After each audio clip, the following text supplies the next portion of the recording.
더 이상 엄마를 돌볼 수 없다며 내 동생 데이먼이 엄한 표정으로 말했고 그 옆에 있는 우리 엄마 멜리사는 아기에 찬 미소를 지으며 계속 고개를 끄덕였다. 데이먼과 그의 가족과 함께 사는 것이 더 나을 것 같아서 내가 그랬으면 좋겠다. 빨리 나가라는 말을 듣고 마음이 식어가는 걸 느꼈다. 늘 나에게 일과 일을 지시하는 엄마와 내 반응을 보고 한 번도 도와준 없는 그의 가족들에 대한 분노가 치밀어 올랐다. 데이먼은 나를 무시했다.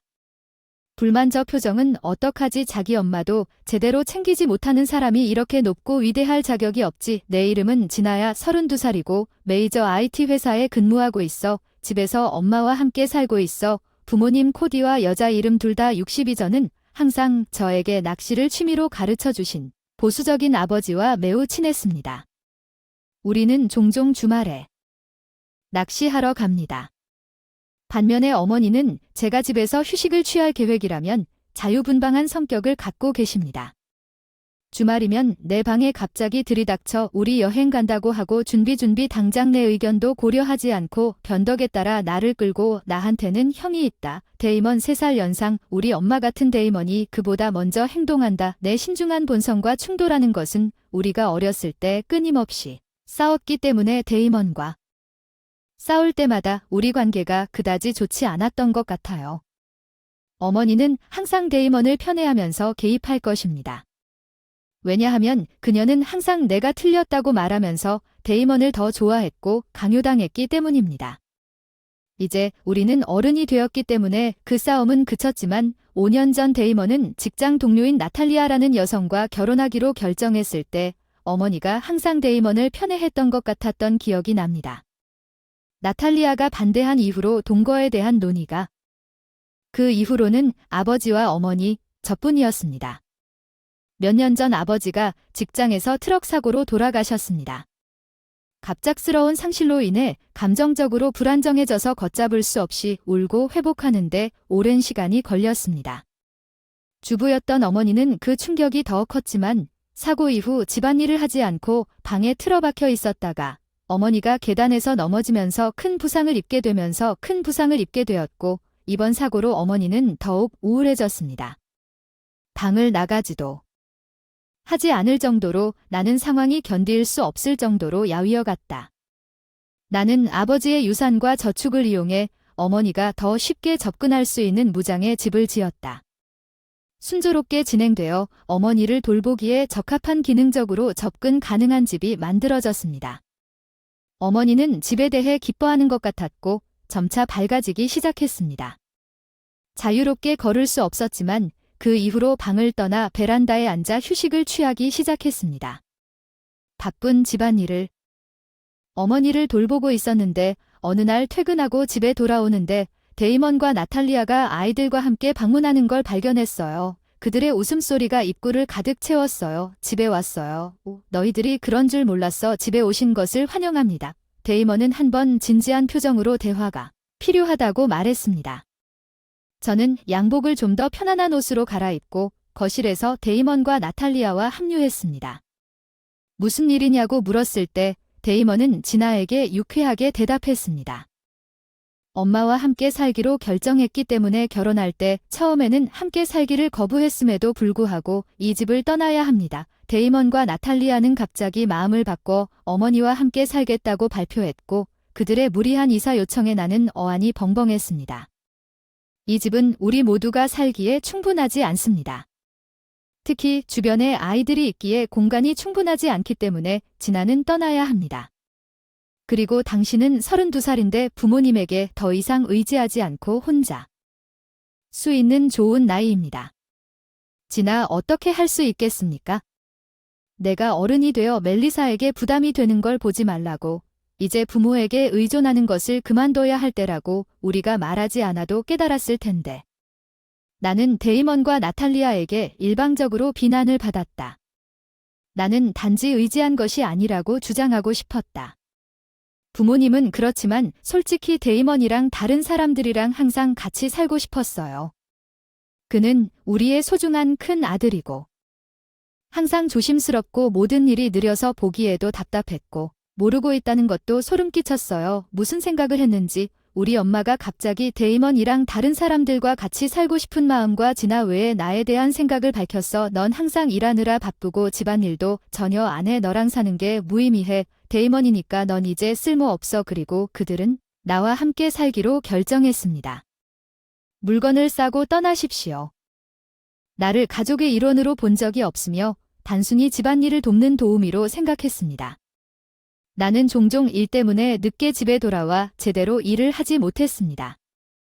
집안일이 너무 힘들어서 떠나야 했어요. 데이먼과 나탈리아의 거친 말은 용서할 수 있었지만 아버지가 돌아가신 후 어머니의 상처가 컸습니다. 지쳤음에도 불구하고 일과 가사를 병행하면서 어머니를 부양하기 위해 애썼습니다. 데이먼과 나탈리아는 멀리 떨어져 살았습니다. 집에서 일을 할 수 없었고 멀었고 원격 근무가 지원되지 않아 장시간 출퇴근이 필요했습니다. 많은 직원들이 장기간 자동차로 출퇴근했습니다. 아버지가 돌아가신 후 회사 근처로 이사할까 생각했지만 선택했습니다. 보살핌이 필요한 슬픔에 잠긴 어머니를 부양해주는데 나를 가정부로만 본 것 같아 어머니에게 배신당한 슬픔과 분노가 솟아올라서 엄마를 제대로 보살펴드리기엔 너무 바쁘구나. 정말 가족에게 치욕이다. 이런 실패는 그냥 짐 싸서 떠나요. 데이먼 너무 가혹해. 걱정하지 마세요. 진아, 우리는 멜리사와 살고 그녀를 완벽하게 지원할 거예요. 나탈리아는 진아와는 달리 안심이 되네요. 가족은 이렇게 되어야 한다고. 데이먼의 말 모두 해방. 그동안 참아왔던 분노와 슬픔, 네스 모든 걸 정리하고 이 집에서 자유로워질 테니 휘몰아치는 감정을 억누르며 그 말만 하고 방으로 돌아오는데 계단을 올라 방으로 가도 내 목소리가 들려왔다. 엄마 일행은 거실에서 나한테 욕설을 퍼붓고 나 혼자만 우리를 가족으로 것 같았고 나머지는 나를 가족으로 생각하지 않은 듯 억누른 감정, 분노, 슬픔, 좌절감이 한때 넘쳐났다는 것을 깨달았다. 방에 있는데 문이 닫혀있다. 집 나간 지 2주 만에 무거운 마음으로 결단력 있는 전화를 했다. 데이먼이 전화했어. 야, 엄마는 집안일을 안 하고 있는데. 데이먼 말로는 무슨 일이냐. 엄마가 돌보지 않아서 힘들다고 했어. 집이나 아이들이 아무것도 하지 않고 있을 때에도 그녀는 집안일을 하지. 때문에 이런 일이 일어날 것이라고 생각했지만 나탈리아의 계획은 이를 고려하지 않은 것 같습니다. 알고 보니 나탈리아는 쉬운 삶을 계획하고 있었습니다. 어머니가 스스로 보살핌이 필요하다는 사실에도 불구하고 집안일을 하고 손주들을 돌보기 위해 어머니에게 의지하는 것. 나는 나탈리아의 순진한 생각과 데이먼이 어머니와 함께 사는 것이 그렇게 잘 될 것이라고는 결코 기대하지 말아야 할 계획에 동의했음에도 불구하고 불평하는 것에 소름이 돋았습니다. 그녀가 처음부터 보살핌이 필요하다는 것을 알면서 지금 무엇에 대해 불평하고 있습니까? 나는 이 정도의 부동성에 서명하지 않았습니다. 데이먼은 유치하게 반박했습니다. 게다가 부동산 중개소나 건설회사에서 왔다고 주장하는 사람들이 우리를 귀찮게 하고 있기 때문만은 아닙니다. 그 집을 보려고 우리는 그 사람들을 사기꾼이라고 생각하고 무시했는데 그 사람들은 한동안 편지를 보내고 이제 와서 전화를 하니까 너무 짜증나네요. 데이먼은 답답함을 토로했고 나는 대답했다. 그건 내가 고용했기 때문이다. 전문가들 내가 집을 팔았는데 빨리 나가야 해. 왜 엄마 집을 혼자 팔려고 하는 거야? 우리 집이야. 데이먼의 분노를 무시하고 농담하지 마세요. 우리 어머니와 이미 논의했다고 설명했는데 왜 그렇게 생각하시나요? 내 돈으로 지은 집은 엄마 집이고 내 집인데 내가 지었으니 팔 권리가 있어? 주변 땅도 포함해서 땅에 아파트 단지를 짓다니 구매자들이 신난다. 우리를 생각하지 않고 어떻게 이런 짓을 할 수 있겠는가? 거기 사는 사람이 또 내가 가족에게 쓸모없고 내 집에서 나가야 한다고 말했기 때문에 내가 무엇을 하든 내 특권이다. 데이먼은 자신의 불일치에 직면했을 때 반박할 수 없었는데 갑자기 말투를 바꿔 제발 우리 판매를 중단하고 철거 측에서 계약업체에 중지하라고 설득합니다. 여기 머물 수 있는 거래가 있습니다. 임대료를 저렴하게 하고 집안일도 할 좋은 제안이 아닌가요? 귀하를 다시 사무실로 초대하는 것입니다. 가족은 지금도 데이먼은 상황을 파악하지 못했습니다. 제가 집안일을 할 것이라고 가정하고 제 집에 대한 임대료를 기대하고 저를 가족으로 다시 환영하겠다고 오만하게 제안한 대담함은 놀라웠습니다. 저는 그에게 판매가 최종 완료되었음을 알리고 퇴거를 촉구했습니다. 계약자를 방해하지 않고 집은 데이먼의 후속 전화에도 불구하고 전화를 끊었고 나는 나탈리아의 메시지를 무시했고 우리 어머니는 곧 나를 판매를 중지해달라고 간청했습니다. 나는 각 요청을 거부하고 그들의 연락처를 단호히 차단했습니다. 집 근처에서 나중에 어머니에게 소식을 전해줬고 내가 전화한 후 계약업체가 철거를 시작한 데이먼의 상황은 어머니로부터 저항과 괴롭힘을 당했고 데이먼은 나에게 잠재적인 문제가 발생할 수 있다고 경고했기 때문에 동네의 불법 건설에 대한 악의적인 소문을 퍼뜨렸다. 계약업체는 어느 정도 준비가 되어 있었다. 그러나 그들은 극심한 괴롭힘을 견디고 경찰에 신고하겠다고. 새 아파트 건설을 기대하는 사람들의 차가운 시선에 겁을 먹은 어머니와 데이먼은 경찰의 말에 물러서며 그들을 향한 괴롭힘을 중단했다. 집을 잃고 경찰에 대한 언급에 겁을 먹은 어머니와 데이먼은 괴롭힘을 중단하고 철거가 순조롭게 진행되도록 결국 근처의 비좁은 아파트로 이사했지만 어머니는 집안일과 돌봄을 계속 방치하여 나탈리아와의 데일리 라우드 논쟁으로 이어졌습니다. 데이먼의 도움을 구했음에도 불구하고 부담에 압도된 그의 바쁜 근무 일정은 안도감을 주지 못함 결국 나탈리아는 한계에 도달하여 어느 날 밤 아이들과 함께 사라졌습니다. 어머니와 데이먼을 남겨두고 데이먼은 미친 듯이 나탈리아를 찾고 연락을 시도했지만 소용이 없었습니다.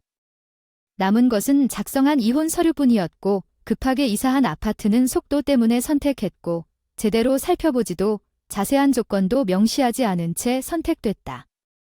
결과적으로 보살핌이 필요한 어머니는 그곳에서 생활하기가 어려웠고 나탈리아가 떠난 이후로 그녀는 마지못해 집안일을 부상으로 인해 모든 것을 할 수 없었습니다. 데이먼도 부득이하게 집안일을 시작했지만 품질이 형편없기 전에는 실제로 집안일을 해본 적이 없었기 때문에 그는 나탈리아와 결혼한 후 매일 우리 어머니와 논쟁을 벌였습니다. 아이들은 가출 직장에 지친 데이먼은 낯선 집안일과 어머니를 돌보는 스트레스로 집으로 돌아오며 실제 나이보다 더 늙어 보이고 직장에서도 버림받게 됩니다.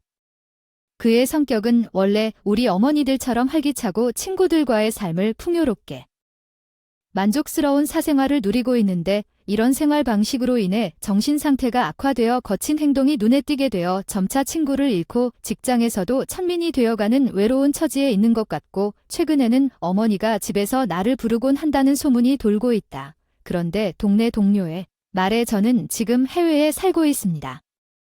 상사로부터 해외 지사로 가야 한다고 계속 말했지만 보살핌이 필요한 어머니와 함께 살고 있다는 거절했습니다. 아무런 의구심 없이 집에서 쫓겨났어요. 해외 전근 제안을 받아들이고 바로 미국에서 날아왔어요. 새로운 환경에서의 생활은 매일매일 새로운 자극에 둘러싸여 있으며 미국과는 다른 관점으로 일하는 것이 매우 즐겁습니다. 힘들기도 했지만 더없이 보람을 느꼈고 떠나기 전에 나를 생각해줬던 동료가 고백을 했고 장거리 연애 중이지만 서로를 격려하고 높여주는 최고의 파트너가 됐다. 귀국하면 결혼할 예정이다. 미국이라 속박에서 벗어나 돌아올 날을 기대하며 일하고 있습니다. 행복을 음미하며 알찬 나날을 보내고 있습니다. 관리인이 만진 물건은 더러워요. 다 버려요. 그녀에게 무슨 말을 해도 봉건적이라는 걸 깨달았어요. 지금까지 그 사람이 한 짓, 한 말 다 참았는데 그 딸이 셰리에게 준 소중한 것을 버리고 나니 더 이상 침묵할 수가 없었다. 이 보복으로 인해 클라리스의 모든 것이 희생될 것입니다. 먼저 클라리스와의 관계가 어떻게 지금까지 악화되었는지 이야기하고 싶습니다. 그림과 공예를 좋아하는 딸 셰리와 남편 매튜 나와 함께 관리인으로 일하는 주부 하이디입니다. 출산 때부터 주부였는데 셰리가 초등학교에 들어가면서 다시 일을 시작했어요. 제가 주로 하는 일은 회사가 있는 건물 청소였어요.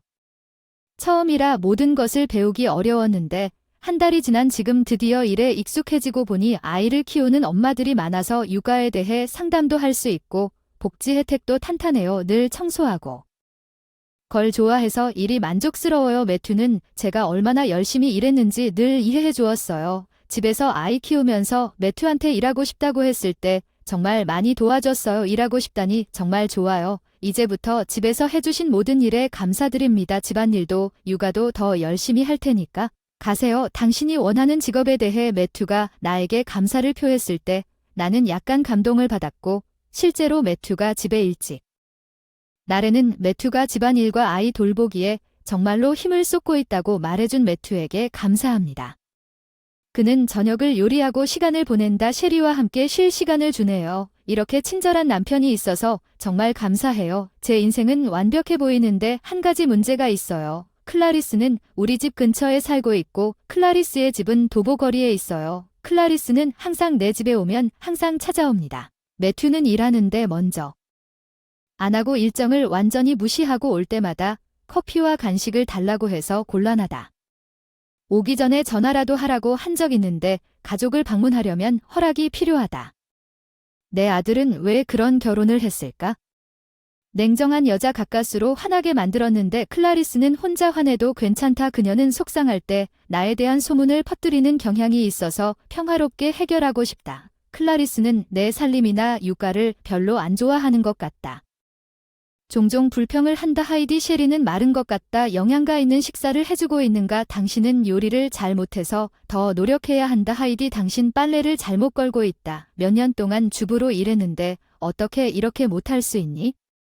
내 요리가 마음에 들지 않아서 내가 만든 음식을 내 앞에서 버리기도 했을 뿐만 아니라 어디로 가는지도 말하지 않고 셰리를 데리고 나가려고 손녀를 데리고 나가는 게 뭐가 문제냐? 나는 너보다 육아를 더 잘하니까 걱정하지 마라. 그녀가 걱정이 되기 때문에 항상 그만하라고 말했지만 결코 효과가 없다고 말했을 때 나는 정말 어리둥절했다. 매튜는 완전히 내 편이고 때로는 클라리스와 이야기를 나눈다. 클라리스는 지금은 듣고 반성하는 척하는 것 같지만 어느 날 클라리스가 왔을 때 그녀는 내 직업에 대해 물었고 한 달 일했는데 집에 머물면서 어떻게 지내야 했습니까? 주부네 아들은 자주 방문하는데도 불구하고 직업이 무엇인지 너무 관대합니다. 클라리스는 내 직업이 무엇인지 모릅니다. 그녀는 여성이 집에 있어야 한다고 믿으며 내가 일하는 것을 반대하고 내 직업을 이해하려고 노력하지도 않습니다. 나는 직업으로 일하고 있습니다. 관리인 최근에 웃으면서 대답하니 이제 익숙해졌네요. 클라리스 얼굴 일그러짐. 잠깐만. 관리인 청소하고 쓰레기 처리하는 것 심지어 화장실 청소까지. 회사가 있는 건물 내부 청소. 내가 끝나기도 전에 클라리스가 손을 세게 내리쳤어요. 거실 테이블. 이건 농담이야. 클라리스의 갑작스런 말에 깜짝 놀랐다. 퓨리 왜 그래? 더러운 넌 맨날 남의 쓰레기만 만지고 더러운 곳은 누구나 들어갈 수 있는 변기를 청소하고 비위생적인 가족을 위해 요리를 하고는 그 일을 즉시 그만뒀어. 클라리스는 맹렬한 불길처럼 화가 났지만 내가 왜 그렇게 욕을 이해가 안 됐는데 대답하려고 하면 클라리스가 더 이상 너랑 얘기하고 싶지 않다고 했어. 넌 정말 상식이 없구나. 내 말 들어봐. 바로 회사 그만뒀어. 그 이별의 말과 함께 나는 항상 장갑 마스크와 청소용 특수복 청소 전후에 소독을 해서 집에 더러움이 들어올 일이 전혀 없었습니다. 매튜가 클라리스에게 청소 일을 설명한 후에도 클라리사의 편견에 슬픔을 넘어 분노를 느꼈습니다. 그녀는 여전히 그것이 일이라고 생각했는데 매튜 셰리와 내가 쇼핑하러 간 다음 날 우리가 돌아오자마자 뭔가 잘못되었다는 것을 알았습니다. 문은 열려 있었고 집은 평소보다 더 깔끔했고 빠진 것은 없었습니다. 우리는 가족 사진을 가지고 있었습니다. 셰리의 그림과 거실에 전시된 유치원과 학교 공예품이 없어졌어요. 엄마 그림은 어디 있나요? 제가 그랬어요. 내 공예 프로젝트도 없어졌죠. 그 생각이 들었을 때 도둑이 아닐까요? 클라리스에게서 전화를 받았습니다. 안녕하세요. 죄송합니다.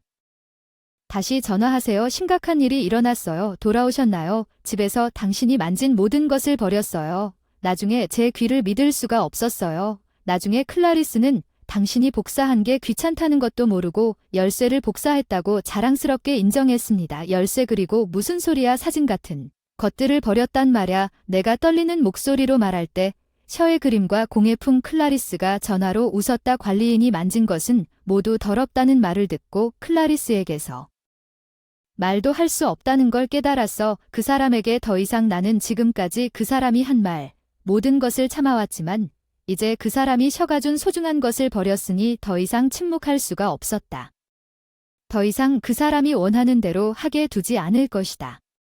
다 던져 처음으로 옆에 있던 클라리스에게 일방적으로 전화를 끊었다. 셰리는 불안한 표정을 지었다. 내 그림이 버린 걸까? 셰리가 말했던 그림이 내 생일에 그렸던 그림이었는데 아직도 선명히 기억난다. 그림을 건넨 셰리의 환한 미소 상처받았을 셰리를 살며시 안아주었다. 그런 마음으로 클라리스가 원하는 대로 계속 놔둘 수는 없었다. 셰리를 부모님께 맡기고 다음 날 반격해야겠다고 다짐했다. 집 매튜와 나는 그의 부모님 집에 갔다. 케빈은 우리의 갑작스런 방문에 어리둥절한 표정을 지었다. 케빈은 전날의 일을 모른 듯 마주 앉아 서로를 바라보며 앉았다. 다른 시엘이 제일 먼저 말을 꺼내서 하이디 너 회사 그만두기로 해서 비하하는 어조로 이렇게 말하는 클라리스에게 미소 지었다. 우리는 더 이상 너와 연관시키지 않겠다. 클라리스는 깜짝 놀랐고 케빈은 서둘러 일어섰다. 잠깐만 이게 다 뭐야? 갑자기 매튜랑 안 지낸다고 케빈한테 클라리스가 우리를 괴롭혀서 버렸던 소중한 기억들을 설명해줘서 무슨 짓을 했는지 전혀 몰랐어. 케빈은.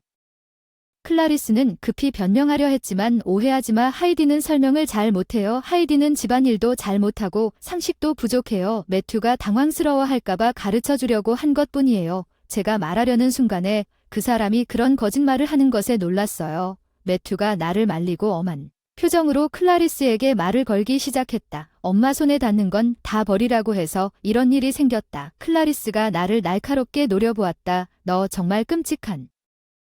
무서운 건 너야. 클라리스가 다 사과해 나였으면 참았을 텐데 셰리의 작품을 버리고 내 딸에게 상처를 준 것은 용서할 수 없다. 클라리스는 주먹을 불끈 쥐고 떨며 말대답을 해서 화를 냈다는 듯 셰리는 그런 엄마가 있는 걸 싫어하겠지. 그런 더러운 일을 하는 건 내가 틀린 게 아니야. 사과하지 않을게. 그 말에 격분한 건 나나 매튜가 아니라 케빈이었어. 매튜 가족을 방해하고 걔 최악이고 케빈이 말한 뒤에도 사과도 못하잖아. 클라리스는 자신이 잘못이 없다고 주장하고 계속해서 나를 비난했습니다. 클라리스의 태도를 보고 우리는 화해가 불가능하다는 것을 깨달았습니다. 클라리스는 셰리를 다시는 볼 수 없을 것입니다. 매튜도 클라리스에게 단호하게 말했습니다. 저는 의사소통을 시도하기 전에 엄마의 행동에 문제가 있었습니다. 정중하게 말했지만 그중 아무것도 그녀에게 전달되지 않은 것 같지만 그녀가 하이디와 셰리에게 상처를 준 나는 더 이상 엄마를 받아들일 수 없다는 것을 깨달았습니다. 엄마를 다시 볼 수 없으며 매튜를 돌보고 나는 그의 부모님 집을 떠났습니다. 클라리스는 계속해서 하이디가 마음을 바꿔야 한다며 내 아들과 손녀를 빼앗아간 나쁜 여자야라고 말하면서 끝까지 소리친다. 사실 우리가 다음 단계에 들어간 직후에 반성도 하지 않고 나를 악역으로 만들고 싶었다. 결혼하면서 우리는 매튜의 성을 사용했지만 다시 내 이름으로 바꿀. 매튜의 성은 상대적으로 독특하여 우리가 싫어했던 클라리스와 우리를 쉽게 연관시킬 수 있었습니다. 그래서 매튜와 부모님의 동의에 따라 우리는 이름을 바꾸기로 결정했습니다. 그리고 우리는 성을 성공적으로 변경했습니다. 성을 변경하라는 제안은 매튜에게서 나왔는데 케빈과 공유한 성이 변경된다는 사실을 알고 나도 의구심을 갖고 있었습니다. 케빈이 화를 낼 것이라는 것을 알았지만 제가 어려움을 겪고 있을 때 매튜가 굳은 표정으로 말한 결정. 엄마라서 말 못해서 미안해. 엄마는 무슨 일이 있어도 우리를 따라올 것 같지만 가족을 지키기로 했으니 우리는 변화해야 해. 성전은 아버지를 계속 만날 계획이고 아버지도 동의하셨습니다. 케빈은 이 사건에 대해 클라리스를 훈계하지 못한 것을 후회하는 것 같았지만 케빈과 매튜가 동의했다면 걱정하지 마세요. 우리는 웃는 얼굴로 새로운 일을 시작하고 싶었습니다. 가족으로서. 그런데 케빈에 따르면 클라리스는 우리가 떠난 후에 그와 클라리스는 토론에도 불구하고 열띤 논쟁을 벌였습니다. 클라리스는 사과를 거부했고 케빈이 이혼하고 집이 케빈의 이름으로 되어 있었기 때문에 클라리스를 집에서 쫓아냈습니다. 그녀는 선택의 여지가 없었습니다. 갈 곳도 없이 떠나려고 클라리스가 이사를 하던 우리 집에 왔는데 상자를 보고 깜짝 놀란 클라리스는 뭐지 왜 이렇게 상자가 많은지 우리 집을 지으려고 하는데 그때까지 우리는 집에 있을 생각이었다. 당신이 예고 들르는 것을 원하지 않기 때문에 다른 아파트입니다. 클라리스를 집에 들여보내지 않았습니다. 이제 우리는 낯선 사람이므로 다시 연락하지 마세요. 클라리스는 이제 완전히 외부인이 되었습니다. 더 이상 배려할 필요가 없습니다. 난 항상 당신이 원하는 대로 하고 있어요. 나는 이것에 대해 아무것도 알지 못했고 당신 때문에 집에서 쫓겨났어요. 나도 당신과 함께 살 거라는 걸 알아요. 나에게 방을 만들어주세요. 그리고 나는 사과를 거부하는 클라리스의 대담함에 한숨을 쉬었습니다. 그런데 우리랑 같이 살자고 하는 쇠리 넌 할머니랑 같이 살고 싶어 그렇지 클라리스는 감미로운 목소리로 쇠리를 끌어들이려고 아이들을 토론에 끌어들이는 것은 내가 개입하려던 참의 겁쟁이 행위. 셔가 클라리스를 올려다보며 싫어 할머니 보물을 버리고 사과도 못해서 미워요. 쉐리의 강한 말이 우리를 놀라게 했습니다. 평소에 그렇게 대담하게 말하는 사람이 아니었는데 클라리스에 용서할 수 없습니다. 쉐리는 당신을 보고 싶지 않으니 이제 공동 거주지에서 가주세요. 클라리스의 제안은 나에 의해 거부되었습니다. 매튜와 쉐르 우리는 거부에 깜짝 놀란 클라리스를 떠나 새로운 곳으로 향했습니다. 클라리스와의 관계를 끊은 지 1년이 지났습니다. 우리는 그녀의 괴롭힘과 방해로 알려진 케빈 클라리스와 여전히 연락을 유지하고 있습니다. 우리의 소원함은 친척들에 의해 차갑게 대됩니다. 그녀는 관계를 깨는 것을 두려워하고 그녀가 말하도록 격려할 때까지 침묵을 지켰던 매튜의 형의 아내도 괴롭혔던 것 같습니다. 클라리스는 이제 매튜뿐만 아니라 그의 형의 가족도 볼 수 없습니다. 그녀는 우리에게 사과하러 오지 않았고 그녀의 삶은 보복의 형태로 외롭고 고립되었을 것입니다. 혼자서도 충분할 것입니다. 그녀가 과거의 행동을 깊이 반성하기를 바랍니다. 우리의 새 집은 클라리스가 완전히 아는 장소에 있으며 비밀로 유지됩니다. 친척들로부터 그녀가 우리 거실에서 발견하지. 앞으로